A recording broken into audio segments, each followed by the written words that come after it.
మేడ్చల్ జిల్లా Jawahar Nagar police station పరిధిలోని బాలాజీ నగర్లో వెంకటేశ్వర కాలనీలో ఓ ఇంట్లో దొంగలు చొరబడి కారం పొడిని మహిళ కడలో నుంచి చల్లి మెడలో నుంచి 3 తులాలకు పైగా బంగారాన్ని అపహరించుకుని వెళ్లారు. వివరాలకు వెళ్తే మమత అనే మహిళ ఉద్యోగం నుండి వచ్చి నిన్న రాత్రి తలుపులు తెరిచి లోపలికి వెళ్లగానే చేతులకు గ్లౌజులు ముఖానికి ముసుగు కట్టుకుని ఆ మహిళపై కళ్ళలో కారం చల్లి దాడి చేసి మెడలో నుంచి బంగారంతో పరారయ్యారు. పోలీసులు సమాచారం ఇవ్వడంతో అక్కడ చేరుకున్న పోలీసులు వివరాలను సేకరించి క్లూస్ ద్వారా పక్కింట్లో అతికి ఉండే నాగరాజు, మహేష్ అనే 2 దొంగలను అరెస్ట్ చేసి పోలీస్ స్టేషన్ కు తరలించారు. నా పైన కారం జల్లి నేను మెయిన్ డోర్ వైపుకి అరిసి పరిగెత్తుతూ వచ్చాను.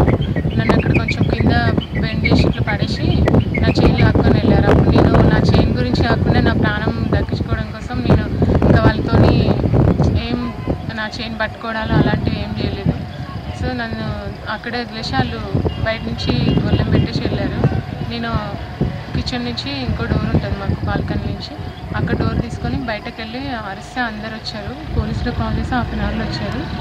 వాళ్ళ ఎంక్వైరీలో అప్పటికి నాకు కొంచెం డౌట్ ఉండే వాళ్ళపైన, కానీ వాళ్ళు మళ్ళీ నన్ను ఏమన్నా నా ప్రాణాపాయం ఏమన్నా కలిగిస్తారేమో అన్న ఇదితో చెప్పలేదు. లాస్ట్కి వాళ్ళ రెడ్ టీషర్ట్ గుర్తుపట్టి నేను కన్ఫర్మ్ చేశాను. పోలీసులు కూడా చాలా చాకచక్యంగా వ్యవహరించి వాళ్ళని పట్టుకున్నారు. గోల్డ్ కూడా రికవరీ చేశారు పోలీసులు. అప్పుడు మళ్ళీ పోలీస్ స్టేషన్కి వచ్చి కంప్లైంట్ ఇచ్చాము. సో వాళ్ళని అరెస్ట్ చేశారు. నాకు ఓకే, అంటే మీ కంట్లో కారం పొడి కొట్టారా? అవును, కారం కట్టారు.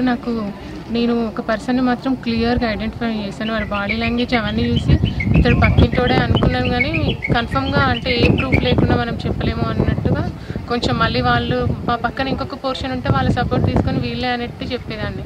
కానీ ఇంకా వాళ్ళు ఒక్కరే ఉన్నారు. ఇంకా ఎవరు కింద వాళ్ళు వచ్చేవరకు నన్ను మళ్ళీ వీళ్ళు ఏమైనా చేస్తారేమో అన్న భయంతో నేను చెప్పలేదు.